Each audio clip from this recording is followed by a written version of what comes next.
Salam à toutes et à tous. À une époque marquée par la confusion et la prolifération des doutes, il devient facile pour certains de faire de l'ignorance une excuse et de la superficialité un prétexte à l'origine de l'islam ou à leur athéisme.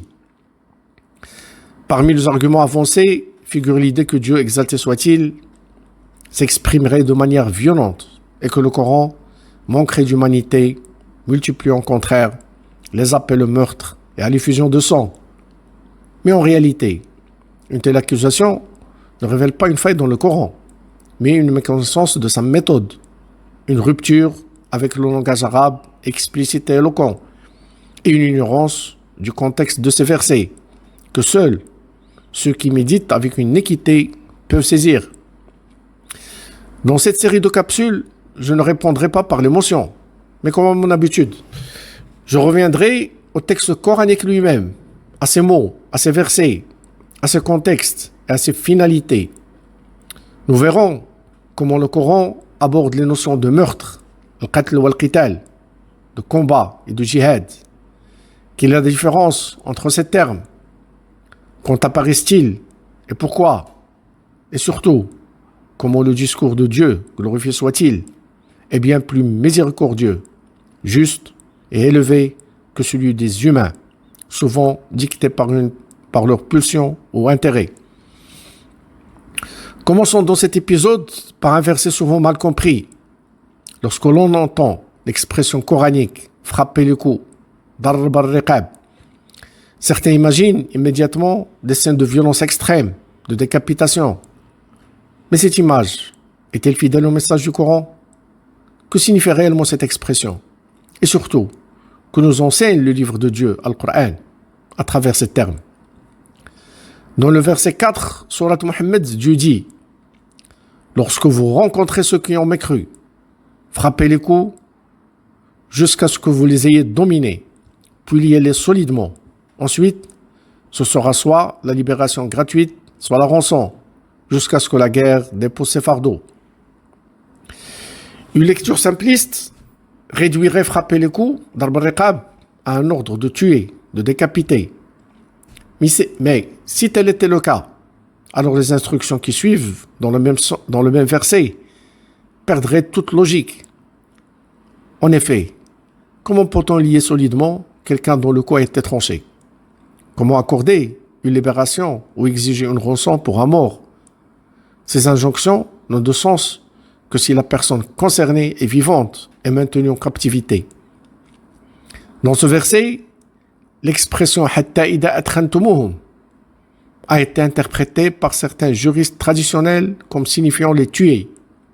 Pourtant, sur le plan linguistique et contextuel, le sens le plus juste est les épuiser, c'est-à-dire les affaiblir militairement, les anéantir moralement, non pas les exterminer. Le terme itran ne signifie donc pas l'anéantissement, mais l'affaiblissement des forces ennemies, au point qu'ils ne puissent plus continuer le combat. Le verset décrit ainsi une séquence dans le déroulement d'une guerre. Dieu Allah nous montre la clémence dans l'art de la guerre. Une confrontation militaire, lorsque vous les rencontrez, signifie ici la rencontre sur le champ de bataille, et non un simple croisement fortuit. Cela désigne clairement le contexte d'un affrontement militaire, comme l'atteste le lexique arabe classique, où le jour de la rencontre renvoie au jour de la guerre. Il est donc inutile de préciser davantage que cela concerne le combat contre ceux qui ont mécru, puisque cela est implicite dans l'expression elle-même. Ensuite vient l'expression « frapper leur cou », « darb al-riqab », traditionnellement interprété comme un ordre d'exécution, de décapitation. Expression qui mérite d'être relue à la lumière de l'arabe coranique. En effet, le mot riqab est utilisé dans d'autres versets pour désigner les captifs ou les esclaves, comme dans et pour le rachat des coups dans les dépenses de la sadaqa, les zakat, c'est-à-dire pour affranchir les captifs. Mais en réalité, fakku raqaba signifie soulager quelqu'un qui passe par une difficulté financière. De plus, le terme darb, frapper, dans le Coran, ne signifie pas toujours porter un coup physique ou tuer. Il peut signifier séparer ou établir une distinction, comme dans le verset 13 sur Al-Hadid. Une muraille leur fut dressée avec une porte, signifiant une séparation entre les deux groupes. Ainsi, dans ce contexte, frapper le coup, darb al-riqab, signifie séparer les combattants affaiblis du champ de bataille, les isoler, les neutraliser, ne pas les utiliser comme bouclier et non les exécuter. Il s'agit d'une action militaire destinée à capturer les ennemis, les empêcher de continuer le combat et non les décapiter. Cela est appuyé par la suite du verset, jusqu'à ce que vous les ayez épuisés, ou itran signifie fatigue, affaiblissement, et non pas anéantissement total. C'est une étape stratégique dans une guerre. L'ennemi perd sa capacité de résistance. Et c'est à ce moment que Dieu Allah ordonne de les ligoter, c'est-à-dire d'en faire des prisonniers. Ce qui est conforme aux règles de la guerre. Une guerre encadrée, distinguant le combattant captif du combattant qui continue de combattre. Puis vient le terme de la détention. Ensuite, ligoter-les solidement, c'est-à-dire attacher fermement les combattants ennemis faits prisonniers. Et lorsque la guerre se termine, soit grâce, soit rançon, les croyants ont le choix entre deux options. La grâce, libération sans contrepartie, al-man, ou la rançon, al-fida, qui peut être une compensation financière, un échange de prisonniers, une concession politique ou toute autre forme de négociation. Ici, le visage humain du droit de guerre selon le Coran se manifeste. L'emprisonnement ne peut pas être permanent, ni l'asservissement toléré. La libération des captifs doit être effectuée dans la dignité et selon des conditions équitables. Le verset se conclut par « jusqu'à ce que la guerre dépose ses fardeaux », c'est-à-dire jusqu'à la fin complète de la guerre. Dès lors, plus aucune justification ne permet de maintenir les prisonniers en captivité. Ce verset montre donc que la captivité est strictement encadrée par la durée du conflit et ne peut être étendue au-delà. Le Coran n'admet ni captivité permanente, ni l'asservissement des femmes et enfants non combattants. Seuls les hommes combattants sont concernés et dans un cadre temporel clairement défini.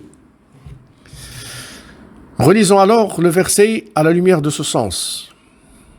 Lorsque vous affrontez ceux qui ont mécru dans une bataille, encerclez-les, épuisez-les, brisez leur morale, puis isolez-les du champ de guerre, neutralisez leurs mouvements en les ligotant, faites d'eux des prisonniers que vous libérez sans condition.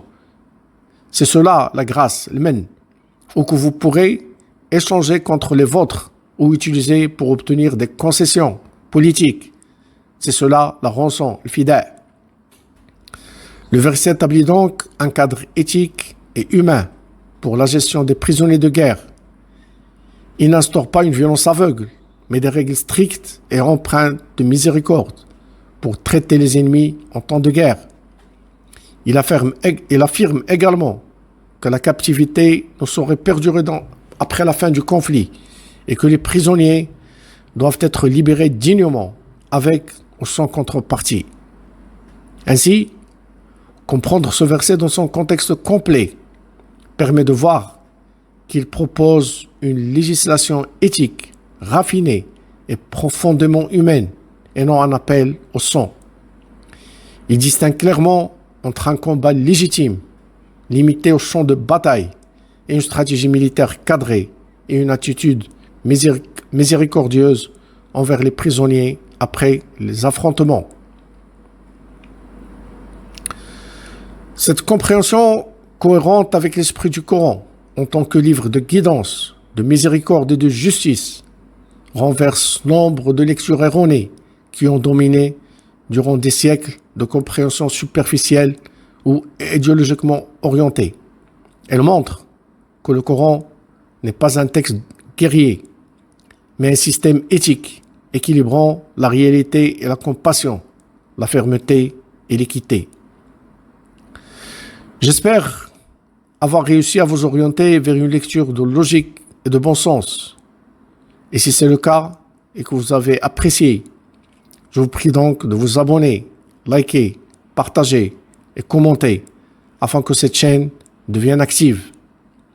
Qu'Allah illumine vos chemins par la sagesse de sa parole. Que la paix et la bénédiction d'Allah soient sur vous.